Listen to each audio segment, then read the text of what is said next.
The ultimatum. The Korvath Empire's message arrived during humanity's first cup of morning coffee. It was broadcast on every frequency known to civilized space, impossible to ignore, impossible to misunderstand. The holographic projection of Supreme Overlord Vexthon materialized in conference rooms, living spaces, and public squares across Earth and her 12 colonies. The Korvath stood 9 feet tall, their bodies covered in scales that shifted color with their emotions. Currently, Vexthon's scales glowed a deep crimson, the color of absolute authority. Behind him, a fleet of 2,000 warships hung in formation, each one capable of reducing a planet to molten glass. Species designation, human, the Overlord began, his voice carrying the weight of 300 conquered worlds. You have 72 hours to accept integration into the Korvath Empire. Your governments will dissolve. Your military will surrender. Your resources will serve the greater glory of our civilization. This is not a request. This is the natural order of the galaxy. The message repeated 3 times, then ended. Across human space, 20 billion people had just been given 3 days to decide their fate. In the United Earth Council chambers in Geneva, President Maria Rodriguez sat with her advisors, all of them staring at the empty space where the hologram had been. How many ships do we have? She asked quietly. Defense Minister James Park consulted his tablet. 412 combat vessels, Madam President. Another 100 in dry dock for repairs. Against 2,000. Yes, ma'am. The room fell silent. Everyone knew the mathematics of defeat. The Korvath had been expanding for 8 centuries. They had never lost a war. Their technology was superior, their numbers overwhelming, their tactics refined through countless conquests. Send a reply, Rodriguez said. Communications Director Lisa Wong looked up. What should we say? Nothing. Send them static. White noise. Make it look like our communication systems are malfunctioning. The advisors exchanged glances. Wong cleared her throat. Madam President, they'll interpret that as an insult. Or incompetence. Rodriguez smiled, an expression that didn't reach her eyes. Good. Let them think whatever they want. Activate the silent protocol. The silent protocol. 3 words that had existed in humanity's classified military documents since first contact with alien life 40 years ago. 3 words that every human leader prayed they would never have to speak. Park's fingers flew across his tablet. Protocol activated. All civilian traffic is being rerouted to safe zones. Military assets are going dark. Colony worlds are implementing communication blackout. And Project Whisper? Ready for deployment, ma'am. Admiral Chen is already in position. Across the galaxy, on the neutral station known as Harmony's Rest, Ambassador Lin Chen sat in the observation lounge, watching the news feeds from 100 different worlds. The Korvath ultimatum was the only story anyone cared about. Representatives from dozens of species approached her table, some offering condolences, others simply curious about humanity's response. Ambassador Chen, a crystalline being named Silvar, chimed, its body resonating with concerned frequencies. Surely Earth will negotiate. The Korvath can be reasoned with if you offer them enough. Chen sipped her tea, a calm island in a storm of anxiety. We sent our response an hour ago. All ready? What did you say? Nothing coherent. Just static. The lounge went quiet. Even the background hum of conversation stopped. Silvar's crystalline form flickered with confusion. You sent them noise? That's suicide. They'll take it as an insult, will they? Chen asked mildly. Or will they assume our primitive communication systems couldn't handle their superior technology? Either way, we have 71 hours left. Plenty of time. An insectoid diplomat from the Theta Collective clicked its mandibles nervously.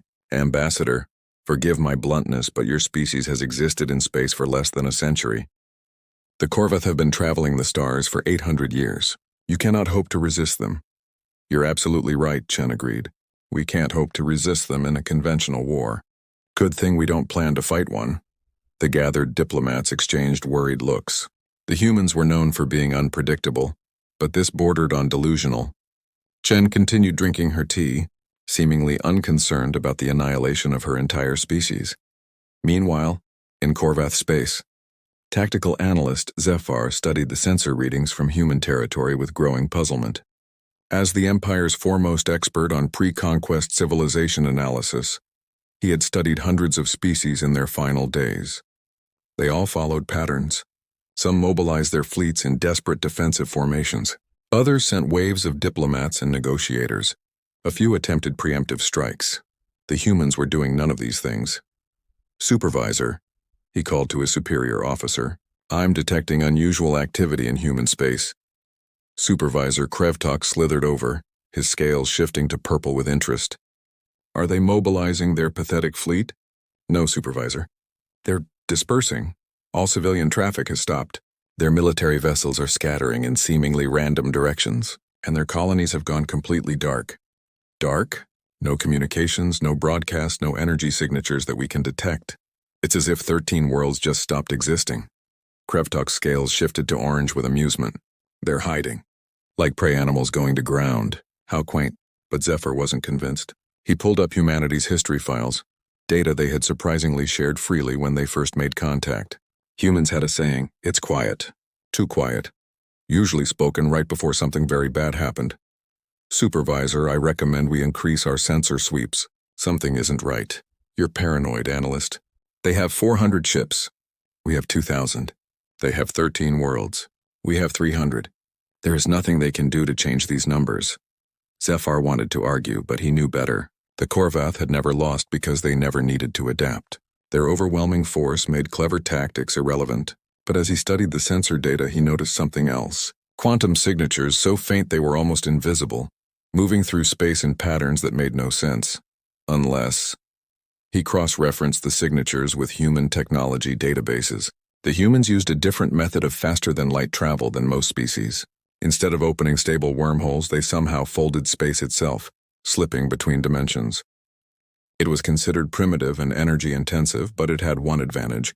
It was nearly impossible to detect if done correctly. "Supervisor," he said urgently, "I'm detecting quantum displacement signatures throughout the Empire." "The humans aren't hiding. They're already here." Krevtok's scales flashed red with anger. "Impossible. Our border defenses would have detected any incursion. Not if they came in small groups. Not if they've been trickling in for weeks, maybe months. Supervisor, what if the humans knew this was coming? What if they've been preparing since first contact? You're suggesting that a species that only achieved FTL travel 40 years ago has been planning to fight us from the beginning?" "That's absurd." But even as Krevtok dismissed the idea, reports began flooding in from border stations. Strange malfunctions. Communication arrays going offline. Automated defense platforms responding slowly or not at all. Small things. Insignificant things. Things that could be explained by routine maintenance issues, if they weren't all happening at once.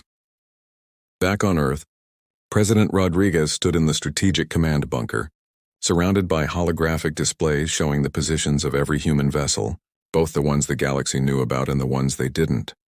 The silent protocol had been humanity's most closely guarded secret, a plan developed by paranoid military strategists who asked one simple question: what if we meet something out there that wants to eat us? The answer was elegant in its simplicity. Look weak, hide your true strength, let them come to you with confidence. Then remind them why humans had clawed their way to the top of Earth's food chain. "Ghost fleet status?" she asked. 800 vessels in position throughout Korvath space, Park reported. They've been using commercial transport disguises for the past 6 months, moving cargo while secretly mapping every system, every defense platform, every weakness. And the colonies? Underground bunkers are sealed. Surface populations evacuated. They can bomb empty cities all they want. Rodriguez nodded. The Korvath expected humans to act like every other species they had conquered. But humans had spent 10,000 years perfecting the art of war against each other. They knew something the galaxy's conquerors had forgotten. The best time to win a war was before the enemy knew it had started. 48 hours remaining, Wong announced. "Good," Rodriguez replied. "Let them count down. Let them think we're paralyzed with fear. In 48 hours, they'll learn why humanity's first message to the galaxy wasn't hello. It was, we come in peace. Because we had to specifically clarify that." The countdown continued. The galaxy watched. The Korvath sharpened their weapons, and humanity remained silent.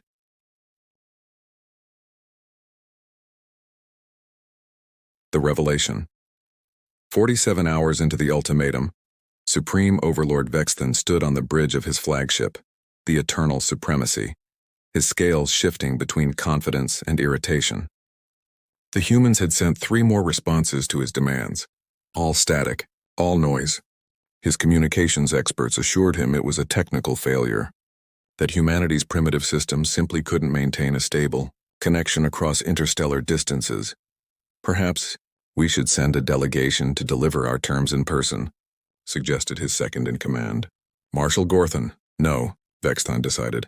They have received our message. Their silence is answer enough. Begin moving the fleet into attack position.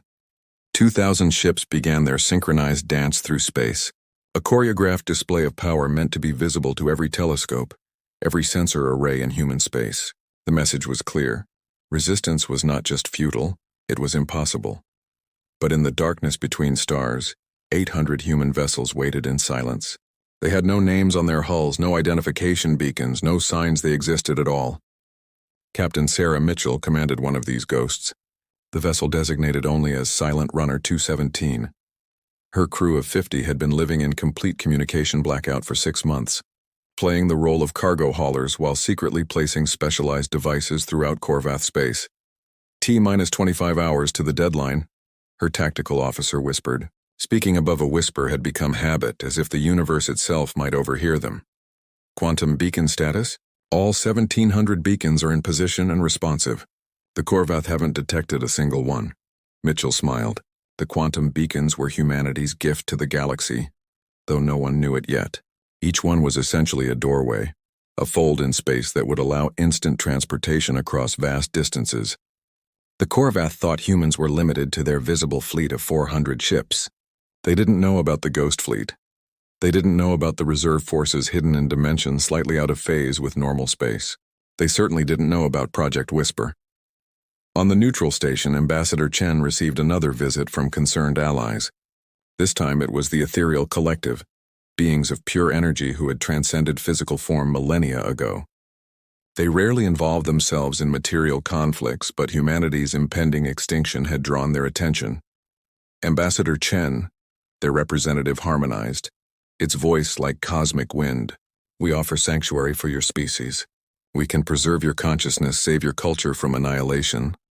That's very kind, Chen replied, checking her watch, but unnecessary. In approximately 24 hours, the situation will resolve itself.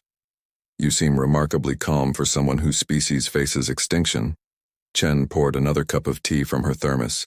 My grandfather was at the Battle of Singapore in World War II.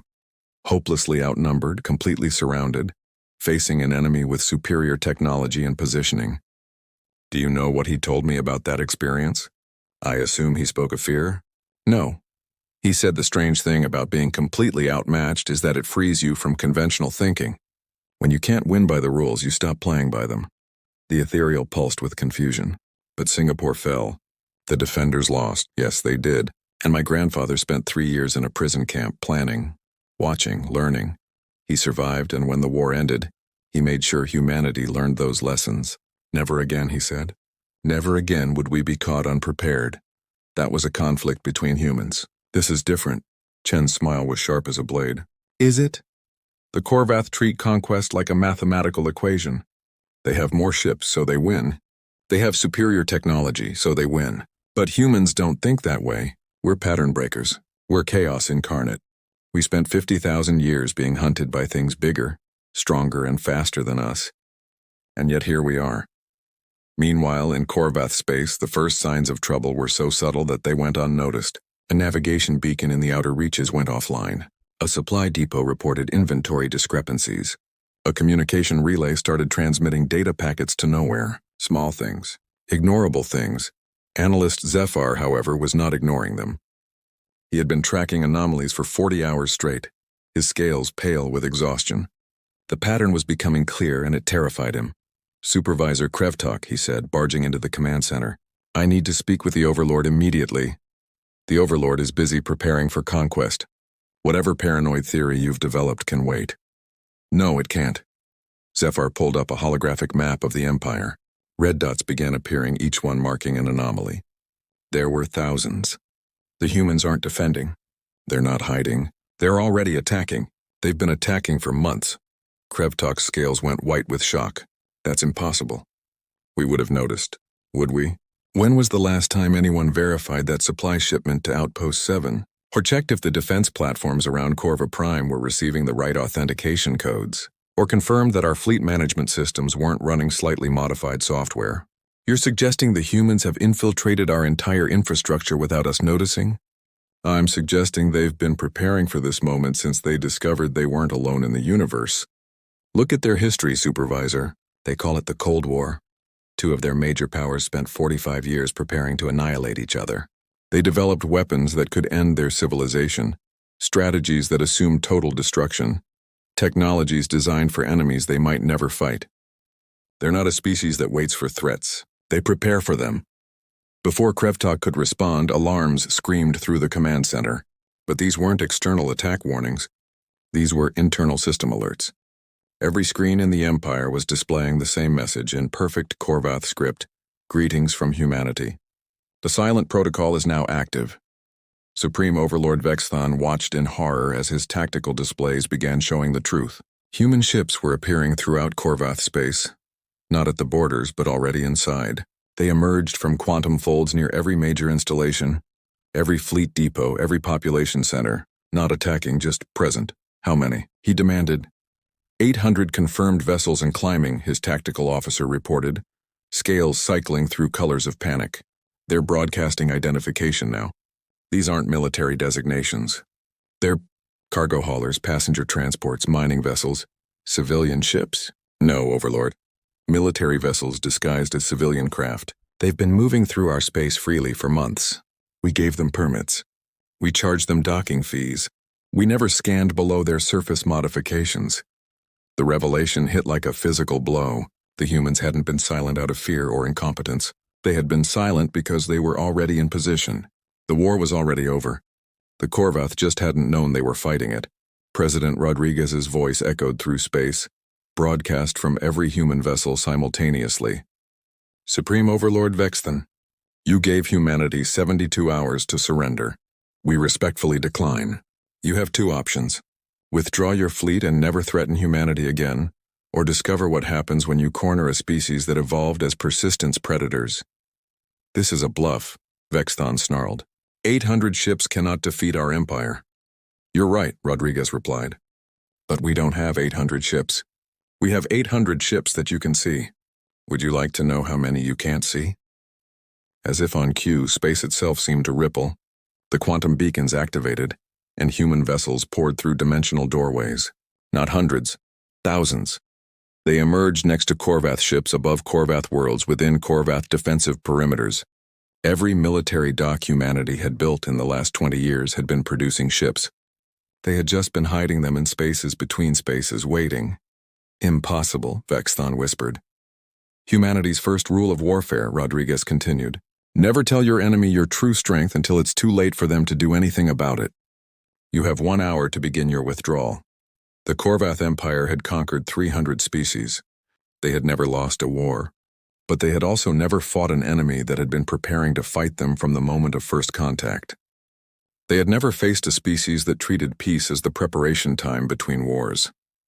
Ambassador Chen stood in the observation lounge of Harmony's Rest, surrounded by stunned alien diplomats. The displays showed the truth of humanity's deception. 3,000 human vessels, armed with weapons reverse-engineered and improved from a dozen different species, positioned at every strategic point in Korvath space. You lied to us, Silvar chimed, its crystalline form resonating with betrayal. You said you had 400 ships. We said we had 400 ships in our published fleet registry, Chen corrected. We never said that was all we had. Every species keeps secrets. Ours was just bigger. How long have you been planning this? Chen finished her tea. Since the day we detected the first alien signal, we hoped for peace. We prepared for war. We studied every species, every empire, every potential threat. The Korvath were always the highest probability enemy. They expand through force. It was mathematical inevitability that they would come for us. So you infiltrated them. We traded with them. We learned from them. We mapped every system, every weakness, every assumption they made about primitive species. And then we waited. The hardest part wasn't building the fleet or placing the beacons. It was keeping the secret. 20 billion humans and not one broke the silence. Supreme Overlord Vexthon had a choice to make: fight and risk everything or withdraw and face humiliation. The human fleet wasn't firing. They were simply present, a statement of capability rather than aggression. His tactical officer spoke quietly. Overlord, they've positioned vessels near every one of our agri-worlds. If they attack our food production, I know. They have ships at our fuel depots, our shipyards, our communication hubs, I know. The trap was perfect. The humans had spent months learning exactly where to apply pressure. They didn't need to destroy the Korvath Empire. They just needed to make conquest more expensive than withdrawal. All fleet units, Vexthon commanded, his scales dull with defeat. Return to Empire space. The expansion into human territory is postponed indefinitely. But Rodriguez wasn't finished. Overlord Vexthon, before you go, humanity has a message for the galaxy. Every screen, every display, every communication device in known space activated. The image showed Earth, blue and white and beautiful, surrounded by a fleet that hadn't existed in any database until an hour ago. Humanity extends an offer of friendship to all species, Rodriguez announced. We will trade freely, share knowledge generously, and defend the innocent regardless of species. But let this moment be clear. We are not prey. We are not conquests. We are the species that turned predators into pets, that split the atom before we left our planet, that prepared for wars we hoped would never come. We are humanity, and we come in peace, by choice. The silent protocol ended as quietly as it had begun. Human vessels began returning to their hidden bases, disappearing into quantum folds and dimensional pockets. Within hours, only the original 400 ships remained visible, as if the others had been ghosts. But the galaxy would not forget. The humans had changed the rules of engagement forever.